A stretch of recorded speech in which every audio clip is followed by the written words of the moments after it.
quick note before we begin. We're going to be having honest conversations about mental health, community, racism, identity, healing, and what it means to navigate life as Black and brown folks in places where we haven't always felt seen, welcomed, or supported. And as you listen, we invite you to go at your own pace, take what serves you, and leave what doesn't. Pause, stretch, grab some water, take a walk, listen to it while you take your walk, or come back to it another day if you need to, because caring for yourself is always welcome here. That's right. And while we'll share stories, insights, and reflections, this podcast is not a substitute for therapy or mental health care. If you need support, we encourage you to reach out to trusted people in your life and check the show notes for mental health resources. Let's get it started. Bienvenida. I got it this week. You got it this week. That's right. Bienvenida. And I have on my gente de cambio. De cambio. Agente de cambio. I was close. De cambio. I like how there. you de cambio that thing. That you de cambio the hell out of that. De cambio. Let's get it. Let's get it. Mm-hmm. And y'all, welcome. Welcome back. Welcome back to Black and Brown Mountain Town. We are your host, Change Agent Cooper, and I am a certified community health worker in the state of North Carolina and also an ordained minister in the non-denominational Church of Jesus Christ. Yeah, and I'm Paulina Mendez. I guess I'll give you my last name. I don't know. My name is Paulina. I'm a licensed therapist here in Asheville, North Carolina, and also a student of curanderismo. And I know I said this on episode 1, but I'm going to say it again. Mm-hmm. I'm also here as Philip's friend, and I'm here to talk about mental health, cut up and have a good time. Cut up, and you know what? Real quick, and we didn't plan to do this, but for those that might be tuning in for the first time, I want them to know how we ended up having a podcast. You know, because it's Minority Mental Health Awareness Month, and they spotlighted Voices of Appalachia in the states, Hot Topics. Shout out to Kelly Crosby for spotlighting us, but with Voices of Appalachia, we had the funds coming from the state to get people from historically marginalized communities access to treatment and access to culturally sensitive care. And he was one of those trusted, and still is one of those trusted clinicians who we can send people to when they get the healing that they need. So we said we was going to do a webinar to kind of talk about what that work looks like and our relationship. And it ended up being a suggestion from Jared K. of Amplified Media saying, you know what, dude? Y'all should do a podcast. Yeah. Yes. And here we are with Black and Brown Mountain Town. Yeah, representing like that. That is right. And also, listeners, watchers, beautiful people out in the world, just so y'all know, today is Change Agent Cooper's birthday, the day that we're recording this. So at this point, it is in the past for y'all, but happy birthday. Thank you, sister. You're welcome. Hermana. Yeah. 42 años. Okay, Spanish, let's go. That part, and I rolled that R that time. I'm going to get to rolling them R's. I'm going to keep practicing. You're doing it. And if you've been listening along, you may remember at one point, Philip was like, grab a matcha, go watch tourists, right? That's a hobby for us mountain town folk. We go and watch the tourists walking down the street and stuff. Very entertaining, by the way. Yes, and so for today, I brought Philip a birthday matcha. Philip, what'd you think about the matcha? Huh? You could be. Well, I mean, it was, you know what I'm saying? Big grass energy. Big grass energy.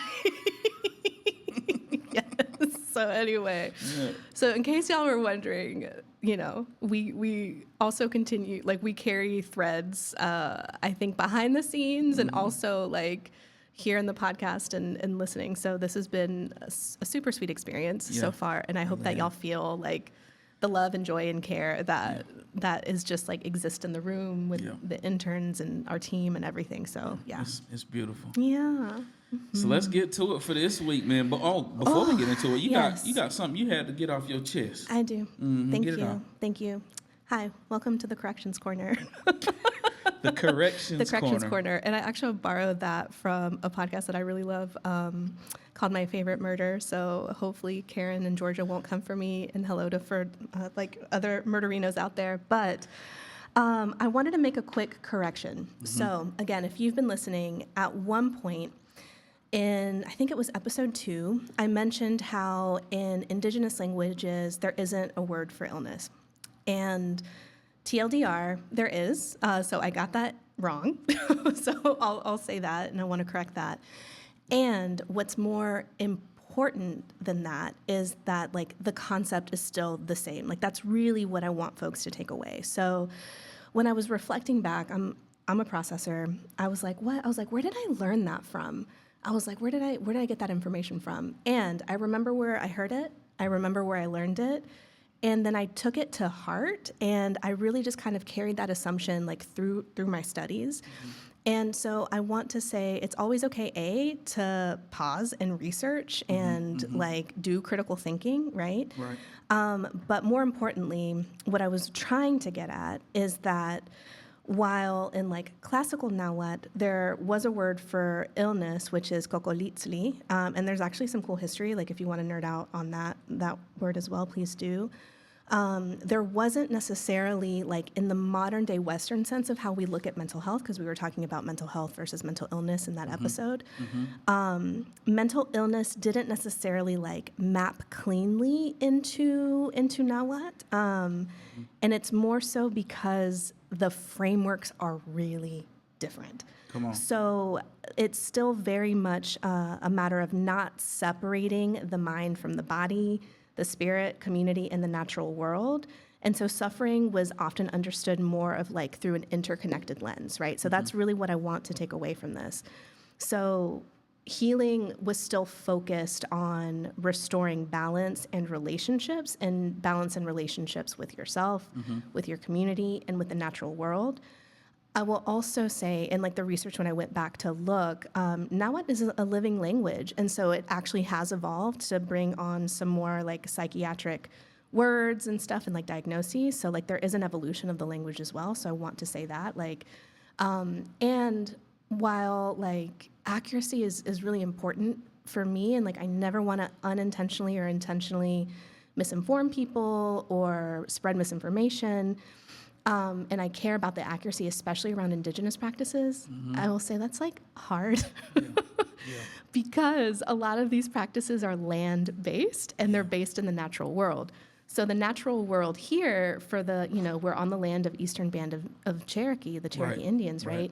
Is different than the Nochitlan and like the Mexica in Mexico, right? In Mexico City, right?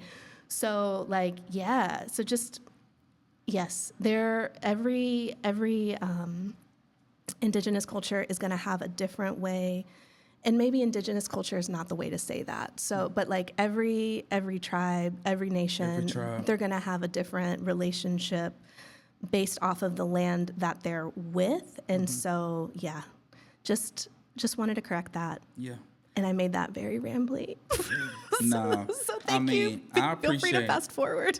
I appreciate your vulnerability and your correction corner, because it shows the human side. And it shows that it's okay to be human. Yeah. And that a clinician can be human, because there are stigmas placed on clinicians as well, when all clinicians aren't made the same. And you just clearly exemplified that, hey, look, research is important. This is what I said before. This is what I found out. So here you go. Yes. You dig? So it's powerful. It's powerful. Yeah. Wasn't rambling at all. Well, thank you. You had me over here taking notes. Tribal. Yes. That part. Yeah. And I think also just in the age that we live in today, with all the technology that's accessible to us, like AI, like all of those things, like critically think, right? Like if there's something that we share on this podcast that you're like, it's pinging something for me, or like my intuition says otherwise, like, oh my God, join the conversation. You know what I mean? And also, this is not a place to find perfection. It's not. Not to give it to you. Perfection is overrated too, though. Like progress, not perfection. And what you mentioned in that word tribe, I think that's a good segue into the topic for today. Relationships. Ooh, we made it to our relationship episode. We made it. I was almost ready to stay at culture, but like culture is kind of embedded into a lot of topics that we're gonna navigate through, even in relationships. Because culture definitely impacts the way we show up in relationships. But today, y'all are in for a treat, because that's what we're talking about. And relationships are very important because guess what? Relationships really shape how we grow, how we do everything. That's right. And relationships don't happen in isolation, right? And I think that's one of the things that we've talked about throughout. Like, yeah, systems impact things, culture impact things, like survival impacts things, joy impacts things. So they don't happen in isolation, and we don't start from scratch. We don't start from scratch. As a matter of fact, going back to where it first happens is a word called attachment. And with attachment, early in early days, the attachment is what impacts how we form our connections or lack thereof. It also, those early relationships can shape our expectations of closeness. Just for the listeners out there, do know that your early attachment, your early relationships may be still to this day impacting your level of closeness or safety, conflict resolution, connections, or lack thereof. So going back to that, right? As we think about their early relationships and everything, I'll start with you. Let me ask you a question. Okay.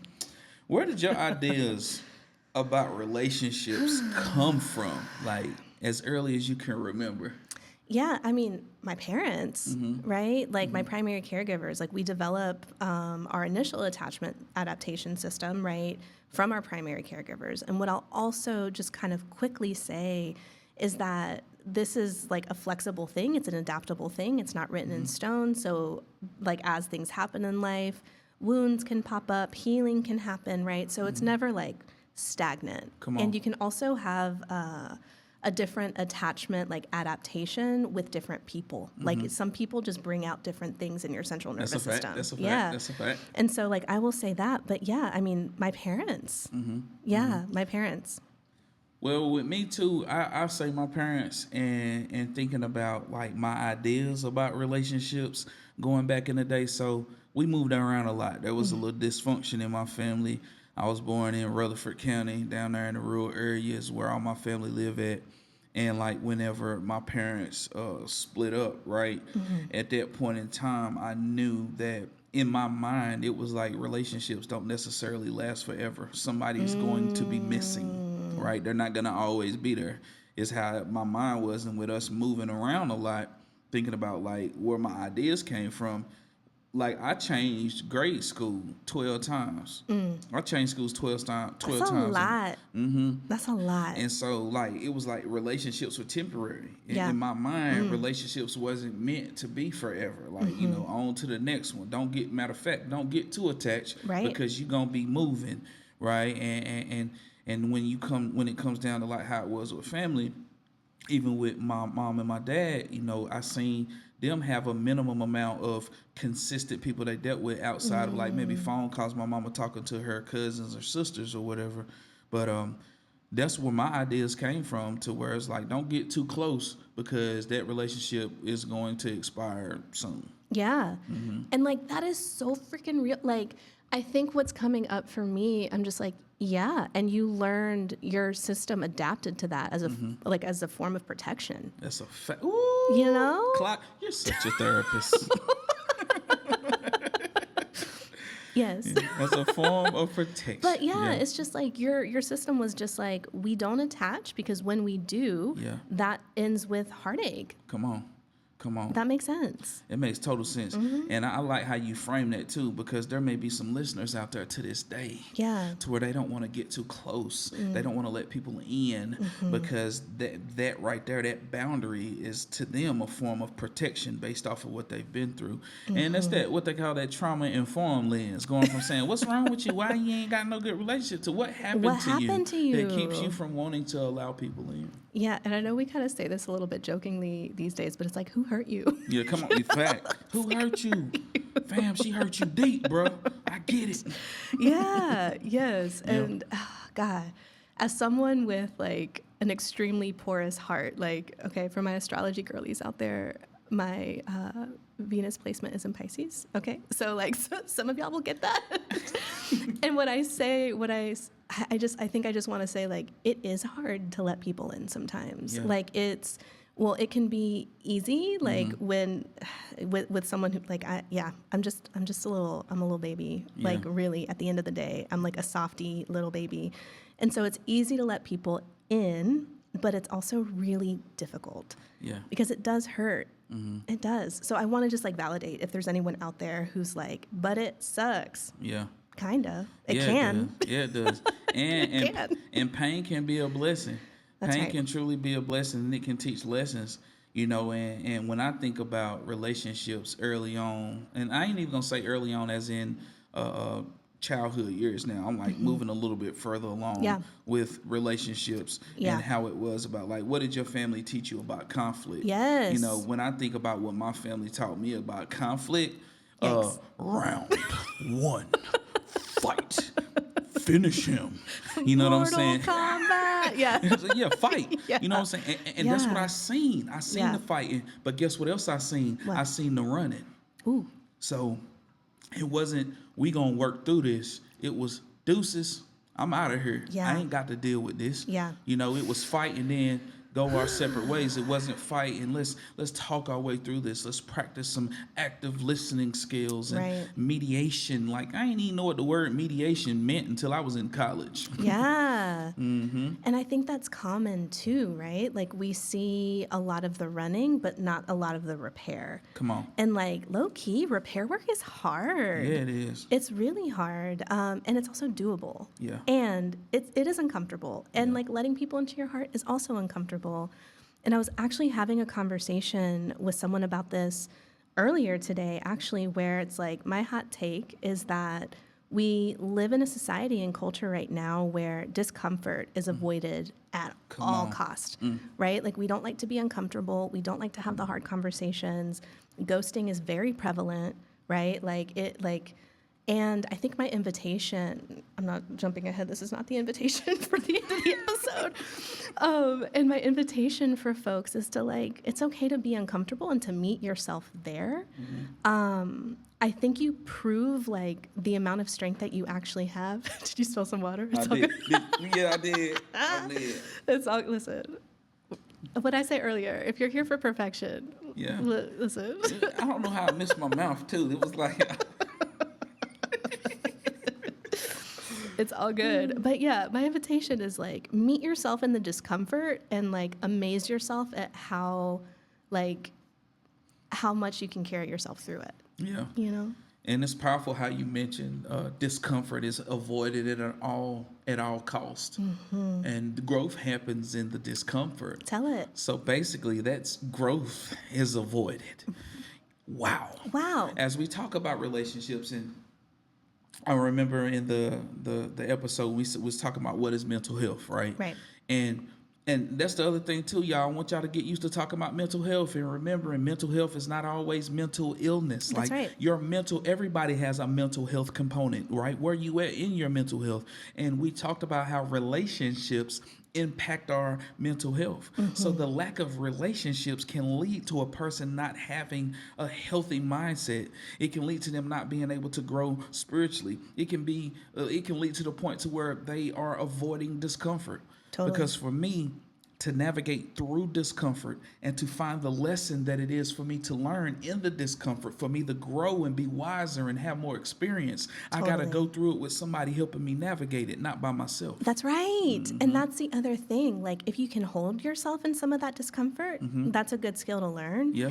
And you're not alone ever. Come on. Like that's why the community piece is so important, you know? And like as a therapist, low key, my job is to just hold people in discomfort. Yeah, that's a fact. Like that's it really a fact. is. Because they come to you. Ooh, good. Yeah, that's a good one. I felt the Holy Spirit. That's a good one. And that's a reason why people need a clinician. Yes.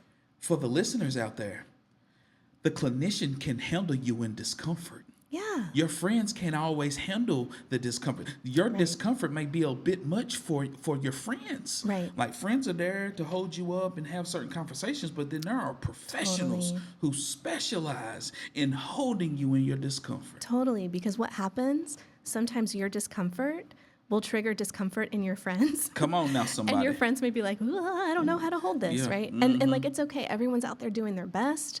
Right. Yep. And like, just know that there are spaces where your rawness can be held. Yeah. There are spaces where your imperfection can be held. There are spaces where, like, feelings. Yeah. And your mental health challenges can be held. That's right. And I want to shout out all of the community health workers out there that have made the decision to go and get their mental health first aid and suicide prevention. That's right. And being able to have those conversations with people prior to them making it to the clinician, because someone has to stand in the gap, right? And there are trainings out there to help people, right, whether you're a clinician or not, be able to hold people in their discomfort for that moment, right, for you to be able to help deliver them to a trusted therapist. And going right back to relationships, I know I can trust you to do the work with the people that I refer to you because we got a relationship. That's right. And you get to know people in relationship. And I think, like, we're talking about relationship, but I want to say this is kind of a broad, some romantic relationships have come up a little bit, right? Yeah. But I'm also talking about relationships with yourself, relationships with friends, like platonic relationships, right? Like, all the relationships in your life are really impacted by other things. And, I think, like, you started to touch on this, but we know that family and attachment is a big one. Like, what can also shape the way you navigate through relationships is spirituality, right? Or religion, or what your religion told you should be doing or what you shouldn't be doing, right? Just other norms that are out there, like gender norms that are out there, like sexuality, right? Geography, totally. in a small mountain town. Yeah, let's talk about the mountain town, Girl. the geography piece of it. Yeah. Like, cause I'm a country boy. I go to the city, like when I'm in Big Riley, Durham, Greensboro, places like that. When you see me, I'm like Hakeem off Coming to America. You know when he was running around speaking, very happy to be here. Hey, good morning. I'm walking around downtown Raleigh and seeing all them complexions, and I'm smiling and waving at everybody. Raleigh. I know they probably like, man, he happy go lucky. Where you from? Is he okay? Because that's how it is, like, and that speaks to the geography piece, and where I'm from, like, we speak. We say, hey, because if we ain't related, we know somebody who we're related to, or whatnot. And it's a blessing to have that level of communication and willingness to communicate. And I'm not trying to judge people from big cities or from the north or whatever, but you can tell a difference between the two. For sure. And I will say, like, here in Asheville, North Carolina, to tell you the truth, we kind of like a melting pot. Because it's more people that, I ain't going to say it's more people that ain't from here that's here, but it's a lot of people that ain't from here that live in Asheville now. It's a lot of people from Florida, New York, Boston, stuff like that. So, and you can tell the difference between the culture as it relates to how we communicate and how we are in relationship. Totally. I mean, even just like, I remember even still when I go and visit, my family in Boone, deep at the high country, if you are driving down a country road and you pass someone driving, like right. Right. For the listeners, we're putting our hands up in a little wave. We're like, yeah. So it's like, there is this thing. And when it comes to relationship in small towns, like the dating pool is small. Yeah. And take dating aside, like, your mama's gonna find out about something you were doing when you shouldn't have been doing it. Can't get away with it. You can't get. So even if it's just like you and your friend are, I don't know, up to no good, whatever it is, like, it will likely come back. Yep. So geography and placement absolutely impacts the way we relate to one another. Yeah, and as we talk about that, and I don't know if any of my friends from DC is gonna hear me say this, but like, for me, I don't know if I would ever want to live in DC, because like I've had I get to travel up there and be on panels and be at events and things like that, and I do believe I could probably impact change a little bit more, like if I was more in the room and in places like that. Sure. But I don't see me moving to a big city like that anytime soon. Just because, like, as we're talking about the vibe of like smaller towns and everything, like, I do appreciate a smaller town than I do in the big cities. And looking at relationships and relationships that last, and even family, and going back to family, right? Yeah. What did your family teach you, right, about, or not just your family, but what does your family or community teach you about belonging? Because belonging is major. Yeah. we were talking a little bit about this. I was reflecting the other day. Y'all, I stay processing and reflecting. Like my brain, it just... She do too, y'all, and she's detailed and she's organized, and I love it because I'm lit all over the place, and she start putting stuff in containers and folders, and she got a folder about the folder, and check the folder. It's in the folder. It's in the folder. It's in the folder. But I've lived in predominantly Black areas, and I've lived in predominantly white areas. I've never lived in predominantly Latina areas. So when I like talk to my friends who, like, for example, live in Texas, I'm like, what? I'm like, I was like, this is wild that you're around all of this influence and people that look like you and speak Spanish. And so I think, back to your question of like, what has being in community in my family taught me in terms of sense of belonging, I think I've had to sometimes trick myself into belonging.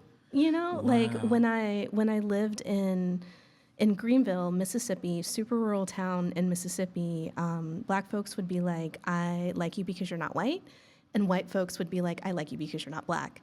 And I was like, I don't know what's going on here. Like, I'm like, I'm 7 years old, but like, okay, right? And so like sometimes I've had to like kind of carve out my own place or trick myself into belonging.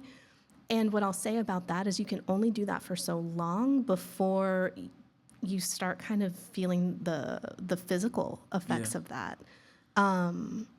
What I'll also just say quickly about like my family, and this also shows up in terms of the way relationships happen in like Latina communities. There's like this term called Familismo, and it's really like family first, loyalty to your family. Come on. And my parents, I mean, we immigrated from Mexico to the United States, and it was just us four. It was just my brother, my mom, my dad, and myself. And my dad was like, we are all we have. Like, we have to stick together no matter what, right? And so I think about how it's like, it's really beautiful. Like, there's always a light and shadow side to everything. So it's like putting family first is really beautiful, and like it can be like interdependence and their shared resources and like a deep sense of belonging and caring for family members, right? But it can also turn into codependence and like blind loyalty.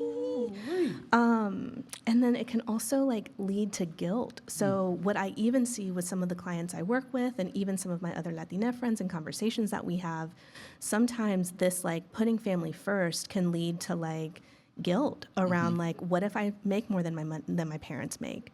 Right? It can turn into difficulty setting boundaries. Come on, boundaries. It can turn into feeling responsible for everybody's emotions, right? And so then what does that turn into? It turns into, if I feel guilty receiving, how do I receive love? Wow. So it's all interconnected, but...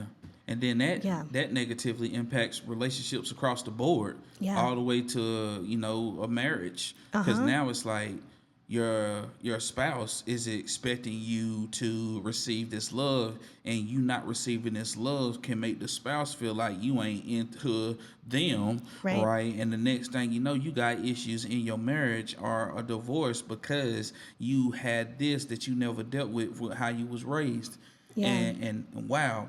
That family first piece, and girl, you mentioned that codependency word, and I know for a fact we're going to do a segment on that. And that might be one of the segments where I want to have a guest. Okay. That might be one of the ones we definitely going to have a guest on, because codependency is a real thing, right? Yeah. And I see a lot of it, being an addiction professional.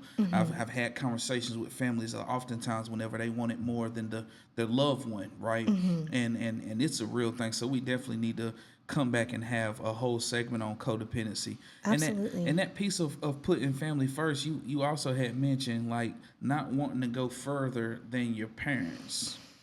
Yeah. And how that can impact the relationship with the parent if you do go further than them. And sometimes it can be toxic on the parent side, where it's like, well, who do you think you are? Come on now. ¿Quién te crees? And it's just like, well, I'm doing my best. Like, I'm who you raised me to be, first of all. Schoolboy. Go ahead. Or schoolgirl. Yeah. you think you all that, huh? Because you went to college. Yeah. Because you got a degree. Yeah. You better stay in your Yeah, right? Right? Yeah. Yeah. And that really happens, and it really impacts people's trajectory of their careers, what they're willing to do. And it definitely happens in small towns. It does. Oftentimes happen in small towns. With relationships though, man, like and looking at how relationships contribute to a person's mental health. You know, I think of boundaries. I think of the need for relationships. And when I'm talking about the boundaries and the need for relationships, that means people, if you don't know how to set healthy boundaries, then you got to be extra careful in relationships because somebody can take advantage of you. And that can be family. Yeah. And I've seen families take advantage of each other. Oh, and then, within my family, I've seen family members take advantage of each other. You know what I mean? Like someone was not invited to my wedding because I was like, no. Right? Yeah. And that feeling guilty of moving away. You know, feel like I can't leave. Yeah. And I've had that happen with some of the people that I deal with now in the work that I do. You know, I've had people, because I've talked to some people sometimes, because Asheville is unique, man. It's very unaffordable here. And you know how gentrification on here and the lack of opportunities. And I done had conversations with people before, you know, when they don't finish high school or whatnot, or even finished, they may have did something at the community college. And I'm like, you know, what's your next move? Because they got a relationship with me. Like whether I'm working at the community college or whether I'm working at OG, wherever I'm working at, they got a relationship with me now, right? So they're talking to me and they're willing to open up to me. And I'm like, you know, what's your next move? You ready to get up out of here? But nah, I can't go because my grandma or my mom or whatever it may be. And that keeps them there. Yep. And the reality of it is like for them to truly excel, they may need to relocate. Right. But the family got them feeling guilty, or maybe they feeling guilty on their own and don't want to move away. That's right. That's right. Philip, I want to know about your relationship to belonging. Yeah. Well, my relationship to belonging, I'll go back to one of the things that you said, and you had talked about how a sense of belonging can impact you physically. And for me, it definitely impacted me physically because it led me to joining a gang. I wanted to be a part of something. And with my family, remember I told you my family moved around a lot, fam. Yeah. We moved around a lot. And like when we moved from the country to the projects, it was at that point in time I was introduced to a different type of group of friends. And they was in the streets, you know, sold drugs, had parents that was doing fed time, different things like that. And like this is what was going on. So I'm no longer in the mobile home park. I'm now in the projects. And this is the way of life. Violence is the way of life. Selling drugs is the way of life. Domestic violence is the norm in this neighborhood. Isn't that wild how stuff like that is normalized, even though it's not necessarily like normal or doesn't have to be? Yeah. Like we can do better is what I'm saying. Can. Yeah. We can do better. And at that time I ain't see better.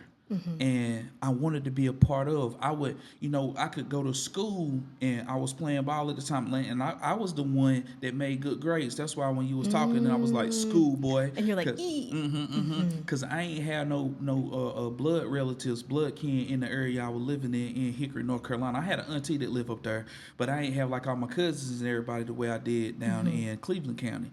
And so when I moved to Catawba County, you know, like the neighborhood is your family. Right. Because in the projects, it's a big old neighborhood and we're all close to each other. It's not like in the rural area where you might have a small mobile home park and then you might not see another house for a mile, right? But it was different and it was like a big old community. And that's why people join gangs, right? That sense of belonging. It's not because they want to become the most violent individuals or they want to just sell drugs, but this is what family looks like, and that sense of belonging is everything. And for me, it did impact me physically, whether it's by incarceration, longer term, or if it was, you know, me getting into fights.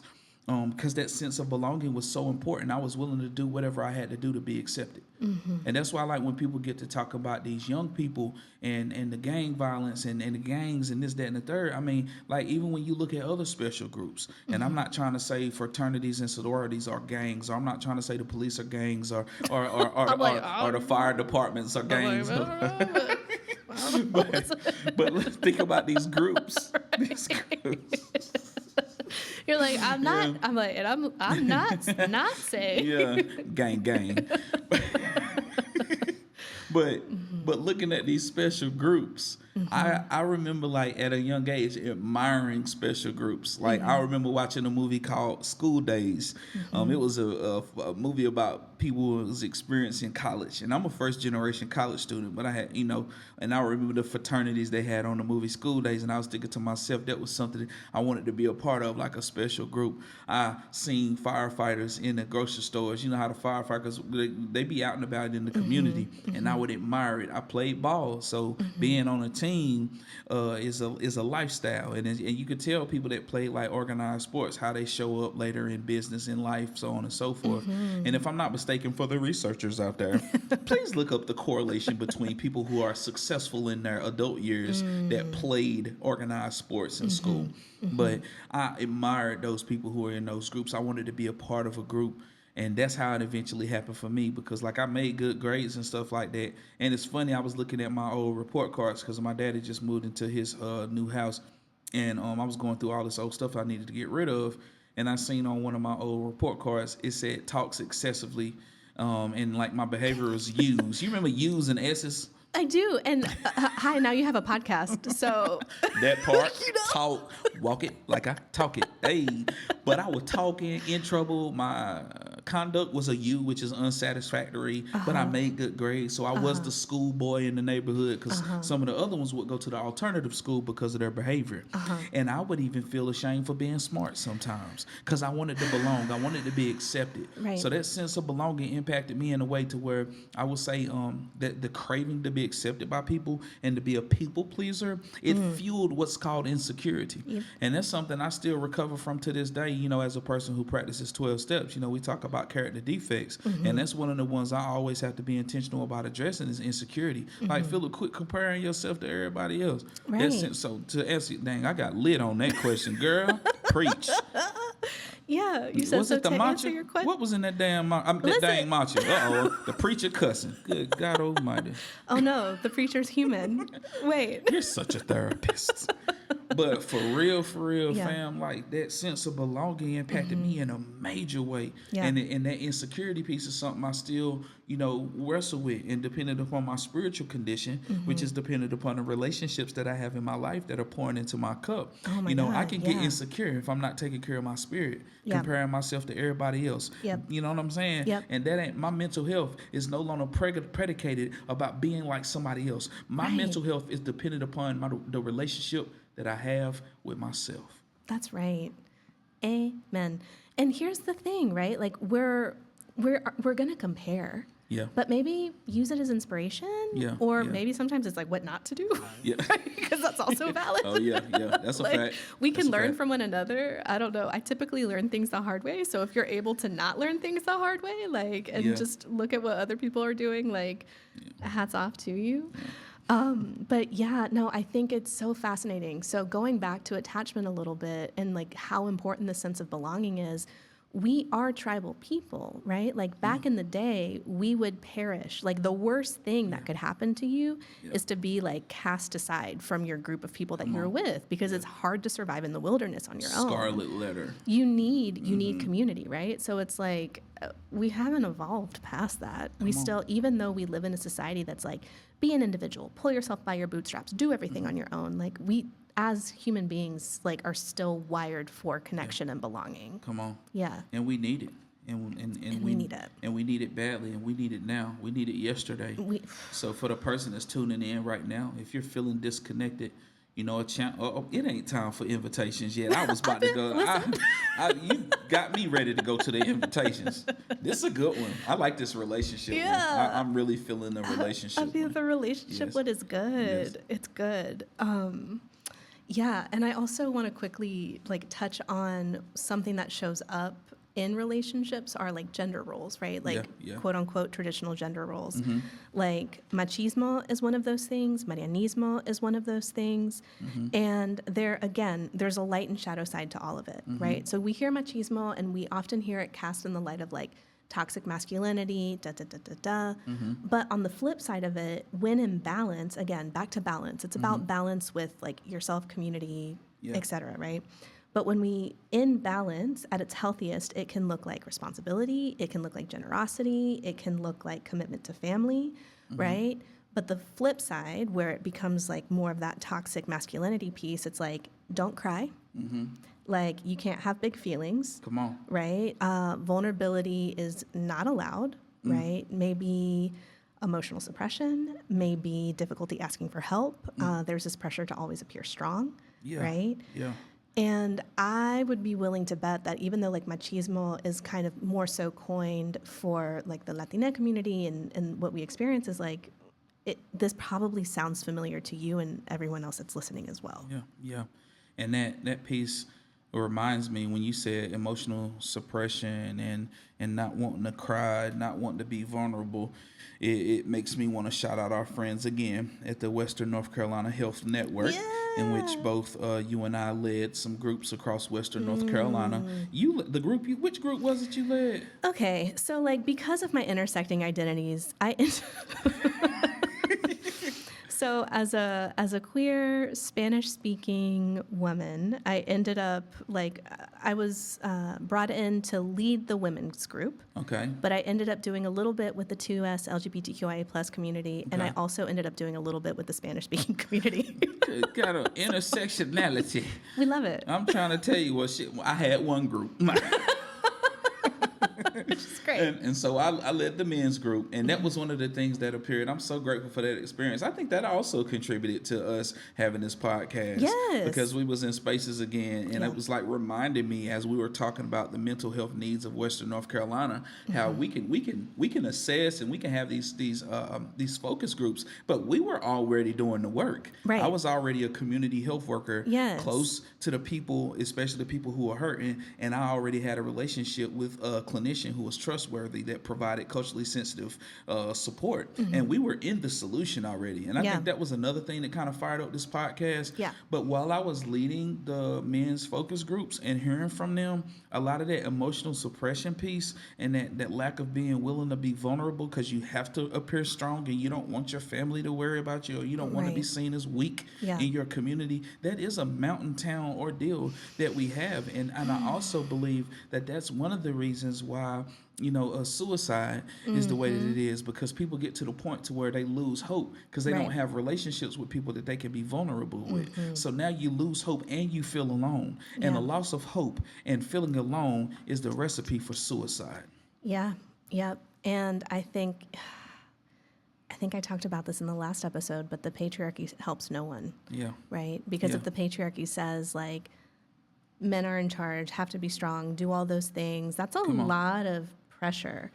And so when you look at rates of suicide, right? Like, and what's interesting, if you look at rates with white, cisgender, heterosexual men as they age. Yeah.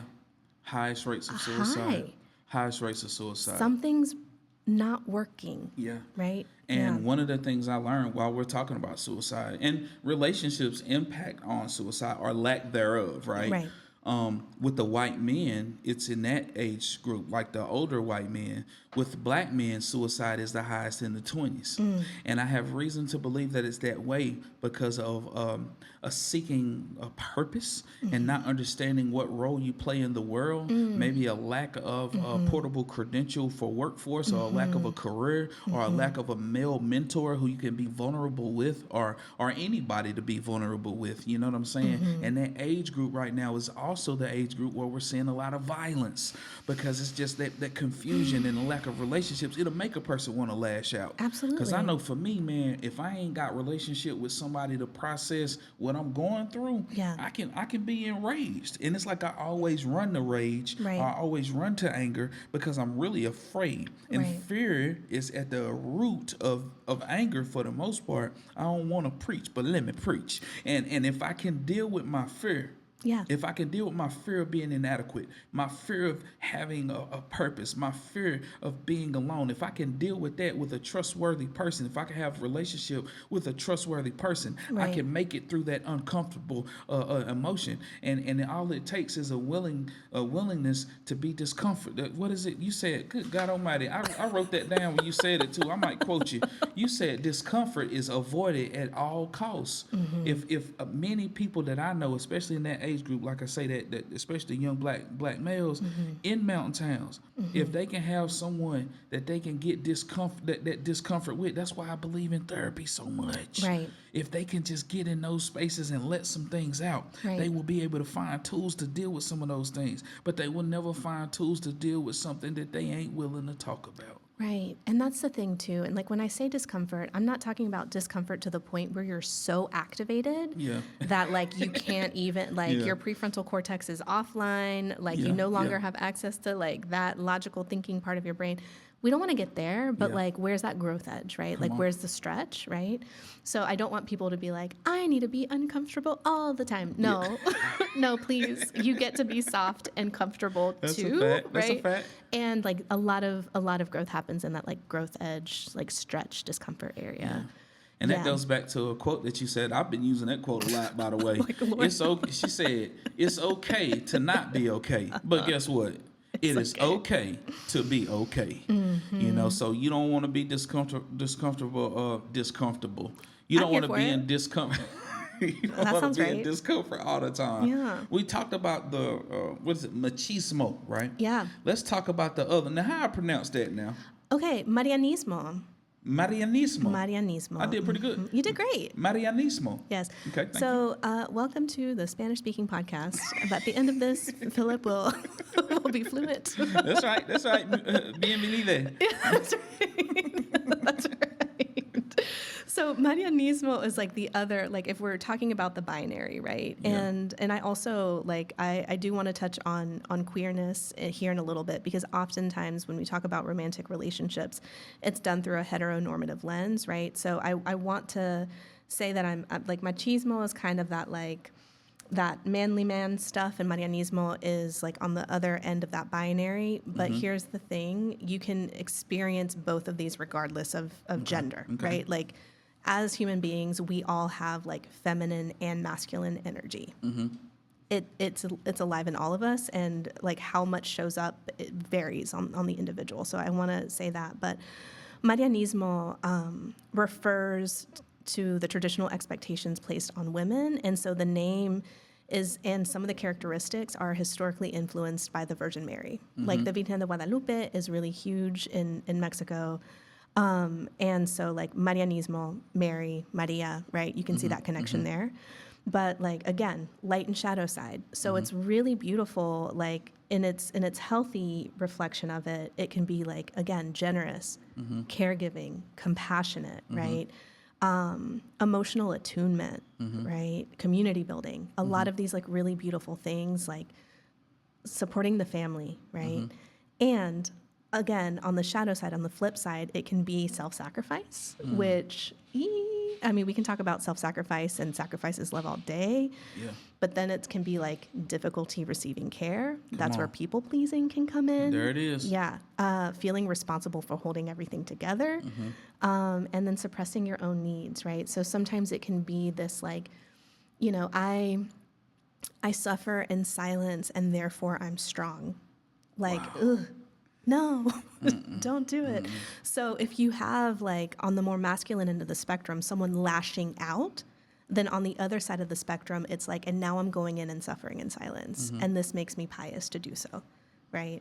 So again, like it's, it shows up a lot. Yeah. And I just grabbed that too. You know, I'm a quote guy. You know, suffering in silence is not strong. As a matter of fact, I respectfully say this. Well, let me just qualify myself to say this. I buried my 10-year-old daughter in 2024. She died. And I survived those uncomfortable emotions by way of the relationships that I had. So I wanted to qualify myself to make this statement just in case somebody feels offended. Yeah. Suffering in silence is not strong. It's stupid. Is what I would say. Because you will mess around and lash out to the people that are closest to you if you don't take care of your insides. And suffering is a deep word. It's not saying hurting a little bit. It's not saying, you know, discomfort. Suffering hits different. And suffering in silence is not wise at all. Be careful. Yeah. And I've had like older Latina women be like, I didn't cry because I was strong. And I was like, oh, I was like, no. I was like, I let heard it people out. say that too, or somebody say, be strong. Yeah. Somebody say, be strong, be Yeah. strong. Nah, sometimes and that was one of the things that Jason Wilson had taught in the grief group that I was in. You know, he talked about like strong is overrated. You know, sometimes, and as a person who believes in the Bible, you know, the Bible says when I'm weak, God is strong. And so if I'm always strong, I'm not giving God an opportunity to do what he do. And then again, reciprocity in relationship, right? So with the sacrifice is love. Like, it can look like I worked 3 jobs for you. Like, it can look like I crossed a border for you. I started from scratch for you. I never bought myself anything. I gave up on my dreams, right? Yeah. And then that turns into like, can people receive love without feeling guilty? Like, can people rest? And I think more importantly too, and like I know we talked a little bit earlier about this, and I want to be sure I get to like the queer relationship of it all, right? But can we choose differently? Right? And I think that's where like queer relationships can be really powerful, because there isn't necessarily a script that's already written. Yeah. Right? So it's like, there's not like, who's the man in the relationship, right? Yeah. It's like, oh no, we can actually kind of talk about how to split up responsibilities if we decide to do that, or so on and so forth, right? So I just think that there's a lot of power in being aware of the different things at play that happen, but also knowing like we can do whatever we want. Yeah. As long as it's consensual and you're not harming anybody. Yeah.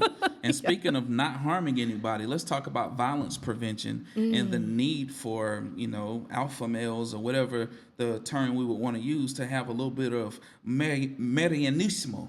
You know what I'm saying? Because when I'm looking at merianismo, I love saying it because I feel like I'm saying it right. Good God Almighty. But when I look at that and what it encompasses as it relates to violence prevention, look what we see on the list. It talks about compassion and generosity and community building. And if there's not a time needed more than ever for men to be able to be in the community and work on specific community building and making sure that people are being in spaces with other compassionate people and being generous to decrease the violence, to decrease the harm, because there are root causes to violence. A lot of time it's like people not having the relationships they need to have to process what's going on in their life.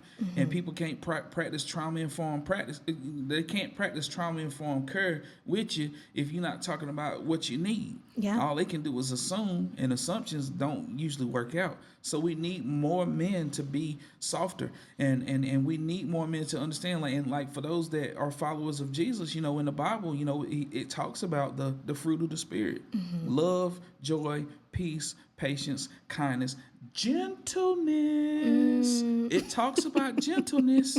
It sounds like Marianismo to me. Yeah, yeah. And we get to have both energies. Yeah. Yeah. It's important.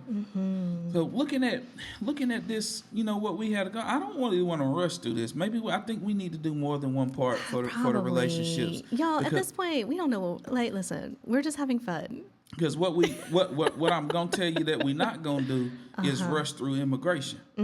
I think starting on our next episode, we pick up. How you feel about picking up at immigration? Let's do it. Because I want to give it the time that it needs. Yeah. Because immigrants have made America great, if you ask me. Thank you. Yeah. Immigrants have made America great, and I would love for us to pick up there. Yeah. Especially as we're talking about mountain towns, because we have a significant amount of immigrants in the mountain towns. Yep. And they make the mountain town great, if you ask me. Listen, as an immigrant, I think I make the mountain town great. You are pretty much, clock it. You know?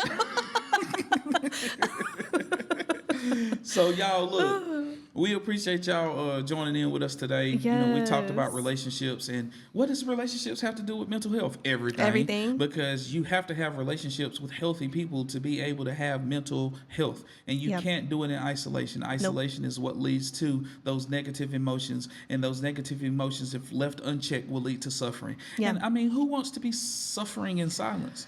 Don't do it. Don't do it. Please. You got to have relationships. You got to have solid relationships. You got to have healthy relationships. You got to have healthy people in your life. That's right. And that doesn't mean you have to be perfect. No. right? You don't have to be, like, there's this saying where it's like, if you can't love yourself, how the hell are you going to love anybody else? Shout out to RuPaul, like, amen. And also, like, I don't necessarily agree with that sentiment or that statement. You can absolutely love other people while you're still learning to love yourself. Come on. Relationships heal wounds, right? So, like, should we give them an invitation? An Let's official give them invitation? Yeah. As it relates to relationships. Yeah. So my invitation for the viewers, I'm going to give them a research assignment this time, or cute. a research invitation. Yeah. I want you to research. She said not assignment. Not assignment, because you already told me no homework, right? So my invitation is for you to go and explore the correlation between those who play organized sports and being successful in their careers later in life, because I'm going to go get it myself, because I remember reading on that, and that was one of the reasons why I was getting my daughter back into soccer, because she was chilling and doing her thing. And not saying all kids have to play sports, but that correlation meant enough to me as a parent. And so please, my invitation for you is to go check into the correlation between successful adults who play organized sports. Yeah. Okay. That's a great invitation. And I want to invite you for this week, or whenever you're listening to this, to think about a relationship that helps you feel more like yourself. And this could be a friend. It could be a sibling. It could be a neighbor, a mentor, a partner, like whoever. Chosen family, right? Like, chosen family is so, so important. And reach out to them and just, like, tell them thank you. Just let them know what they mean to you. It can be brief. It doesn't have to be long. But, yeah, just reach out to someone who makes you feel like yourself and tell them you love them. Oh, and that was so good. And I know we just talked about not comparing, but when I heard your invitation in comparison to mine, I was like, dang. Wait, they're both good. Flawless victory. Finish him. Finish him. Well, thank y'all for joining us here at Black and Brown Mountain Town. We appreciate all of you who have been engaging with the content, who have been resharing posts, engaging with us on TikTok, Instagram, Facebook. We appreciate you. And we'll just say, man, keep it healthy as best you can. And remember, you can't do it perfect. And we'll see y'all next week at Black and Brown Mountain Town. Whoa, who you know that get it jumping like this? Anything I touch is go, they call me Mighty. Pull up to the function and I get it right. Just follow the boy.